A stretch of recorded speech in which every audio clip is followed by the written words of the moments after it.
So kung matagal ka ng follower ng aking channel or ng aking page, which is the Printing Shop, ay siguradong alam mo na ang talagang main focus namin is sticker. Kasi dyan kami guys nag-start at dyan rin kami guys nakilala sa pamamagitan ng pag-print ng sticker. So may mga nagtatanong kasi sa amin guys kung nag-print pa rin ba kami ng sticker kahit na nagbebenta kami ng mga materials sa supplies at mga printers para makapagsimula ka rin ng yung printing business. Ang sagot dyan guys is yes, nagpiprint pa rin po kami. Kaso hindi na namin masyadong pinupost dun sa may page namin.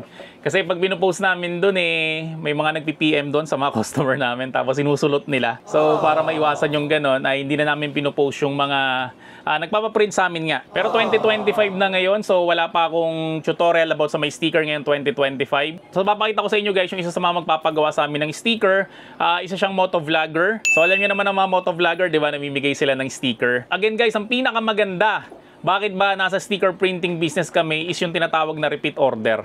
Kasi ang sticker kasi guys is pwede nyo yung ilagay sa mga product label like this. So kapag naubos guys yung product nila, mauubos rin guys yung product label nila. So kapag naubos guys yung product label nila, order lang sila guys ng paulit-ulit sa atin. So kamukha nga nitong motovlogger na nagpapaprint sa atin. Syempre kapag naubos yung pinamimigay niya ng sticker, ang gagawin niya guys is to order lang ulit siya. Syempre guys, kapag may repeat order ka na, may tiwala na sa iyo yung tao. So ang gagawin mo guys is gagalingan mo na lang. Alam naman nating mga negosyante na sobrang hirap talaga maghanap ng customer. So kapag meron man ng customer, ang gagawin mo, aalagaan mo na lang yun. Kasi nga guys, nagtiwala na sa iyo yun. Nagpagawa na sa iyo yun. Ang gagawin niyan guys is magpapagawa na lang ulit. So paano siya magpapagawa ulit guys? Lagi mo guys gagalingan sa lahat ng ginagawa mo. Kahit nasa printing pa yan o kahit ano pang aspeto ng buhay yan, lagi mong ibibigay guys yung the best mo. So ngayon guys, may gagawin tayong sticker para sa isang motovlogger nga, no? So ipapakita ko sa inyo kung paano ba guys gumawa ng die cut na sticker. So ibig sabihin yan guys, hiwalay-hiwalay siya. So ang kiss cut kasi guys, ganito yung tsura niya. So nakadikit pa rin siya doon sa may sticker niya. So pinipil natin na ganyan, tapos ididikit natin siya sa kahit saan mo gustong idikit. Ang die cut naman guys is hiwalay-hiwalay na siya. So ito nga guys yung madalas na pinapagawa ng mga vlogger na kamukha nga ni Sir na nagpapagawa sa atin. Syempre kailangan hiwalay-hiwalay ng sticker para nga ibibigay niyo sa mga followers niya o ibibigay niyo sa mga subscriber niya.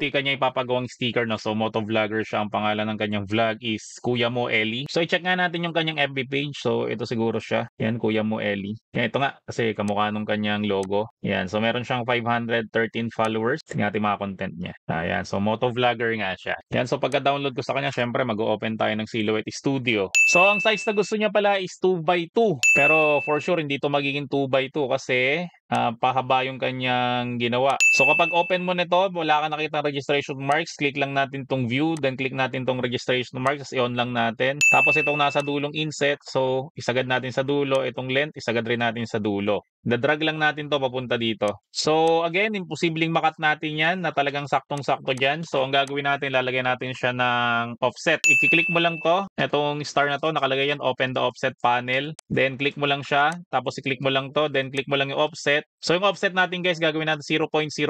Click lang natin tong send, tapos click natin yung nasa loob, click natin yung no cut. So bakit natin ginawa yon? Para ang magiging cut lang natin is yung nasa labas lang. Yan, kasi kapag nilagyan natin ng cut yung loob, magdo-double cut yan. Makakat yung dito, makakat rin yung nasa labas. So again, no cut lang natin, tapos i-select natin silang lahat, then right click natin, then click natin tong group. Tapos yung width gagawin nating 2. Yan, tapos yung height niya is magiging 2.234. So sobra siya. So gawin natin yung height na lang yung gawin nating 2. Yan. Tapos, lagay natin dito. Tapos, syempre, control, right arrow key para dumami. So, lagay natin yung space. 1, 2, 3, 4, 5. 1, 2, 3, 4, 5. So, tingnan natin kung kasya pa to. 1, 2, 3, 4, 5. Yan. So, kasya pa pala. Yan. So, mapaparami pa natin yung ipapagawa niya. So, lagyan pa natin ng space. So, highlight natin siya ulit lahat. Then, control, arrow down naman para sa may baba naman siya magkopya.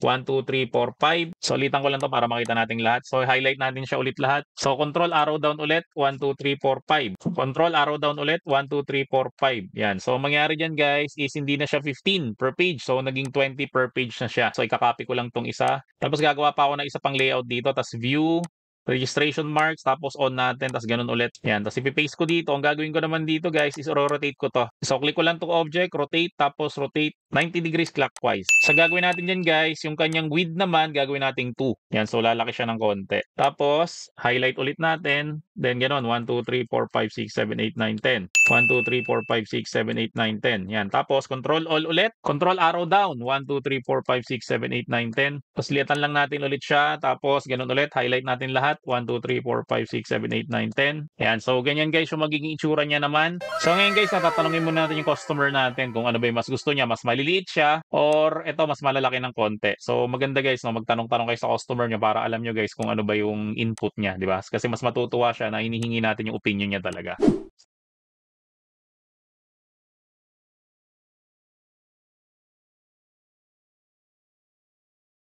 So, as expected guys, ang pinili niya ito yung mas marami. Kahit naman tayo guys, syempre pipiliin natin yung mas marami. So, gagawin natin dito guys, so click muna natin tong advanced options kasi itong registration marks na to, iaangat natin yan dito. Okay, kasi kapag masyadong nasa ilalim yan, nagre-rainbow to kapag L121 yung ginagamit natin. So, pag nag-rainbow yan guys, usually yan, tumatabing yung cut natin. So, ang gagawin natin ay itong bottom inset, so itataas natin siya para sumagad lang siya doon. Yan, so i-check ko lang siya kung okay ba siya. Yan, so hindi naman tinamaan yung ating cut mark. So, next na gagawin natin, syempre, biprint na natin to. Ang gusto niyang print is sa matte. So, biprint natin to sa matte. Pero kahit na matte, yung gusto niyang papel ay ginagawa natin dito is preferences, paper type, ginagawa ko pa rin premium glossy, tapos yung quality, ginagawa kong high. Ang pinapaprint niya is 20 page. Syempre, meron tayong promo kapag nagpaprint ka ng 20 page, may libre kang 5 page. So, 25 page guys yung ipiprint natin. Pero bago tayo mag-print, so preferences ko muna, maintenance, head cleaning ko muna para siguradong maganda yung printout natin. Tapos finish, okay. Tapos print na natin siya. So sa mga nagtatanong guys, no, kung ano bang klaseng printer ang ginagamit ko sa pag-print ng mga sticker dito sa The Printing Shop. Ang ginagamit ko guys ay itong Epson na L121 printer, tapos meron siyang pigment ink. Kaya guys, pigment ink ang ginagamit natin kasi ito guys yung ink na hindi siya kumukupas. Hindi kamukha guys nung original na ink na nasa loob ng box ng Epson, kumukupas yun. So nakakaya naman guys sa mga customer, no, na nag-offer ka ng printing tapos ilang linggo lang or ilang buwan lang yung lumipas, kumupas na yung print mo. So kung saan nakakabili ito guys, no, hanapin mo lang kami sa FB, The Printing Shop, at sabihin mo lang guys na bibili ka ng printer with pigment ink. So guys, ito na yung na-print natin. So ang ginamit ko na vinyl dito ay ito. So ito yung bagong ino-offer ng Quaff na vinyl. Mas makapal siya kaysa sa may iTech, tapos waterproof na rin siya. Kasi yung dati ginagamit natin ganito, ito hindi to waterproof Ito is waterproof na raw siya. So para mapatunayan natin kung totoong waterproof siya, syempre gagamit tayo ng tubig. Yan, so binasa na natin siya ng tubig guys. So tingnan natin kung totoong waterproof siya. Hahawakan ko na siya. Yun, totoo nga oh. Yan, so guys, so kapag ito yung ginamit nyo, so pwede nyo na siyang hindi lagyan ng phototop, pero nilalagyan natin guys ulit ng phototop para maging scratch proof. At syempre, magkameron ng design yung ating mga sticker. So gagamitin natin guys itong matte na phototop. So again, sa mga hindi nakakala kung paano ba mag-laminate ng phototop, so ginagawa natin, susuksok natin ng konti, forward, tapos iraran natin, na saglit lang. Yan, para hindi lang to nauhugot. Tapos, babalatan natin siya, silalagay natin sa dulo. So ito guys yung ating ilalaminate. So again guys, lagyan nyo ng allowance dito, kasi ito yung ipandidikit natin sa ating mga cutting mat, para hindi tayo aksayado sa tape. Tapos iraran na natin siya ng tuluyan. So ngayong nalaminate na natin siya guys, ay ganyan na itsura niya, matte siya. So usually guys, magandang gamitin ang matte kasi hindi siya nagre-reflect ng ilaw. So sa mga QR code guys, mas maganda, matte yung phototop na gagamitin nyo, kasi di ba pag i-scan tayo ng QR code, minsan yung ilaw, tumatalbog dito. Yan o, tingnan nyo, lalagyan ko ng ilaw. Yan o, mapapansin nyo na walang masyadong reflection na ilaw. Hindi ka mukha guys ng glossy na talagang kitang-kita mo yung reflection ng ilaw. Yan guys, ang kinagandaan kapag matte na phototop yung gagamitin natin. So ang next na gagawin natin dito, ikakat na natin siya using our Cameo 5. So dahil nga guys, die cut yung gagawin natin, meron akong lumang blade dito, so ito yung gagamitin ko para hindi siya sayang. Kasi nga, imbis na patapon na to, ang gagawin natin dito, isasagarin lang natin yung kanyang blade. So pag napalitan ko na siya guys, ang gagawin kong settings dito, blade depth ko, isasagad ko na siya hanggang 10. Tapos yung passes ko 3. Yung force ko guys is 33, then yung aking speed 30. So ipipress ko lang guys yung send para mag-cut na tayo. So guys, ito na yung nakat natin. Yung Cameo 5 guys is mas accurate siya kaysa sa may Cameo 4. So alisin ko lang to.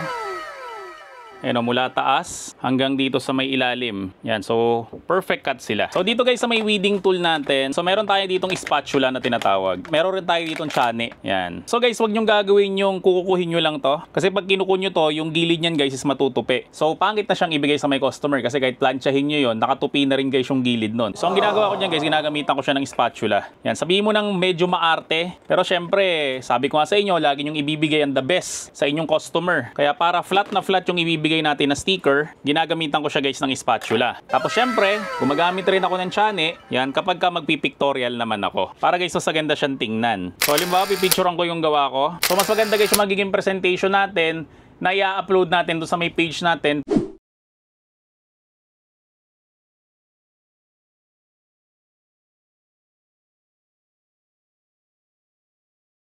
So guys, ito na, nagawa ko na yung mga sticker na pinapagawa ni Sir at ito, meron pa tayong mga ikakat na marami pa. So ang isang sheet ng ganito guys na matte na vinyl na sticker na merong matte na photo top tapos naka-die cut siya is 100 pesos kasi nga medyo pricey to dahil nga doon sa may blade. Kasi nga die cut, so mas matakaw siya sa may blade. So pinagawa niya sa amin guys is 20 lang, tapos may libre ngang 5. So 25 sheets lahat guys ng pinagawa niya. So ang puhunan nito guys, bawat isang sheet is mga 25 pesos lang. So times natin yan sa 25. So 625 pesos guys ang puhunan namin dito. So minus natin guys 100 times 20 sheets. So 2,000 pesos yun kasi 20 sheets nga lang babayaran niya, di ba? So kumita ako guys dito ng 1,375 pesos. So sabihin na natin na 3 hours ko siyang ginawa. So yung 1,375 pesos, di-divide natin sa 3. So ang rate ko pala per hour is 458 pesos. So, di ba, grabe no, para ka nag-abroad, daig mo pa yung manager. Tapos ang ginagandahan pa nga niyan guys, no, kapag ka naubos to, is paulit-ulit lang siya mag-a-avail sa amin. So, siguro sa ngayon, ang nagpapagawa sa akin ng customer is wala pa silang 20. Konti lang yun, di ba? Pero grabe guys, yung iba nagpapagawa sa amin ng 100 sheets, yung iba naman nagpapagawa sa amin ng 500 sheets, yung iba naman nagpapagawa sa amin ng 200 sheets per week. So, kahit na guys, konti lang yung customer ko sa bilang, pero guys, yung dami ng pinapagawa nila, buhay na talaga kami. Tapos yung mga customer na yan guys, no, usually yan, yun yung mga nagsimula kami. Yung mga customer pa namin from 2020, from 2021, so proseso rin talaga siya guys. Yung iba dyan nagpapagawa sa amin nung una, 5 sheet lang, 10 sheet lang. So kapag kakonti guys yung pinapagawa sa inyong ganun, huwag kayo masyado mapili. Nagsisimula pa lang rin naman yan. Syempre kapag ka lumaki sila, sigurado yan guys, madadamay ka. Okay, kasi nangyari rin sa amin yan, yung mga customer namin ngayon na marami na silang magpagawa. Usually nga, nakikita ko na yung mga sticker na ginagawa ko sa loob ng Pure Gold. Minsan naman, nakikita ko sa loob ng Shopwise na dati rin sila guys nagsimula sa palima-limang sheet, pasampu-sampung sheet, hanggang sa dumami ng dumami. Ang negosyo talaga guys, papataas talaga yan, no? Basta ma-handle mo lang siya ng maayos. So kung gusto mo guys magsimula ng yung sticker printing business, so meron kaming ino-offer na package para sa'yo. So ito guys yung mga kasama sa package. Siyempre meron yung Epson L121, meron yung pigment ink, meron yung cameo cutter, meron yung sliding cutter, meron yung laminator, meron yung mga vinyl, at meron yung guys lahat ng klase ng phototop para matry mo. At marami yan guys na mga freebie, meron yung mga free na dust cover. Siyempre yung mga templates for printing, libre na rin yon. Siyempre yung resetter para sa yung printer, libre na rin yan. So kung gusto mo guys malaman yung full info at kung magkano ba to, so hanapin mo lang kami sa FB, The Printing Shack, at sabihin mo lang guys sa parod mo tong video na to para bigyan ka ng discount. So maraming salamat ulit kay Kuya Mo Ellie. And sa inyong lahat ng nanonood ngayon, maraming salamat ulit sa inyong lahat. See you on my next video at bye-bye! The Printing Shack, ayos na sulit pa.